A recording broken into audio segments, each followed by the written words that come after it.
Hello, my name is Keshwani. That's K-E-S-H-W-A-N-I, Keshwani. I have been solving math problems for GMAT out of this book here, the GMAT Review, the official guide. If you do not own this book already, you should look into purchasing one. You can go to mba.com and you can buy it from there. But better yet, if you are preparing for the GMAT, if you're not going to sit for the GMAT in the next week or so, buy this one, the 12th edition. It's already out, and again you can buy it at mba.com, the 12th edition. The problems in the 11th edition that I was solving, this one here, and the problems in this book, most of them are the same. But still, buy the 12th edition. Why not? If you have the options, why buy the 11th edition?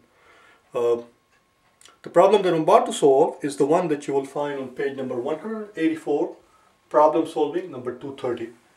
The one in the black ink is the one that the tag that I've been using all along, and I'm not going to change the system. So if you have the 11th edition, this is the tag you want to put in. Just write in GMAT, write down the page number, GMAT hyphen, and then the page number, then a hyphen, PS for problem solving, and the page number and the question number. The exact same problem appears in this book. The exact same problem appears in this book on page number 183. So as you can see, there are major differences between the two books, because the problem appears in this book on page 184, but here it is all the way on page 183. And in the other book, so this is the 12th edition, hence the 12E insertion there. So you want to type in GMAT hyphen 12E for 12th edition, another hyphen, then the page number, and then the problem solving 213. The same problem which was at 230 in the 11th edition is 213 in the 12th edition. Anyway, enough of the talk. Let's do the problem. It says, in an electric, again you have to have the book in front of you, turn to the page and read the problem with me. It says, in an electric circuit, two resistors with resistance X and Y are connected in parallel. In this case, if R is the combined resistance of the two resistors, then the reciprocal of R, here we go, then the reciprocal of R equals to the sum of the reciprocal of X and Y. Sum of the reciprocal of X and Y.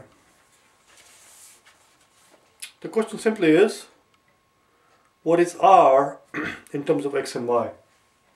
You could plug in number here and solve the problem that way if you wanted to, but the algebra in this problem is really not that bad, so I'm just going to do it in the classical way, the academic way, the proper way, the algebraic way, because algebra is not that bad, as I said. Find the common denominator. For example, if you have 1 over 3 plus 1 over 5, the common denominator of course will be 15. 3 times 5, same thing here.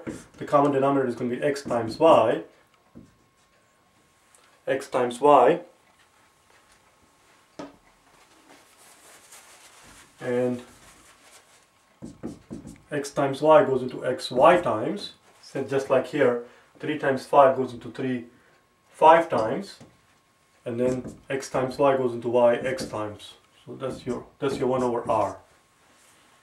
So in this case, for example, it would have been 5 plus 3, which is 8 over 15. And if that's if that's 1 over a, if that were the case, for example, then a would have to equal the reciprocal of this thing, 15 over 8. Why the reciprocal of this thing? Because I'm taking the reciprocal of this side. If 1 over a, if I tell you that 1 over a equals this quantity, then when we simplify it, it turns out to be 18 over 15, therefore a would have to be 15 over 8. Same thing here. R equals x times y over y plus x, of course. The convention is that one writes the letter in the alphabetical order. So that's your answer, that's it. X times y over x plus y, the answer is D. That's all. It was a quite simple, straightforward problem, and that's all there is. Now, like I said, depending on which book you have, if you have the 12th edition, from now on this is the notation I'm going to use. GMAT will still remain the same, then the hyphen, 12th edition, then the page number, and then another hyphen, and then the problem solving, and the problem solving, the number of the problem, 213. As I said before, number 213 in the 12th edition is the exact same problem as the one that appears on page number 184 as problem number 230. Most of the problems are the same. When they came out with 11th edition, years and years and years ago, when they came out with 11th edition, I think it was 1999, almost 10 years ago I think. Let me just check very quickly. I believe it came out in 1999, and when they came out there was a big hoopla as to what to expect. It says 2005 actually, sorry, I'm misremembering it.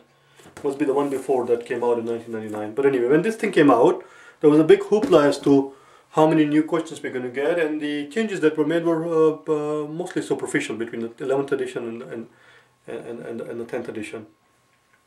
Here, of course, you find a profound change because the problem here appears on 183 before it appeared on 184. Anyway, I'm done with this problem.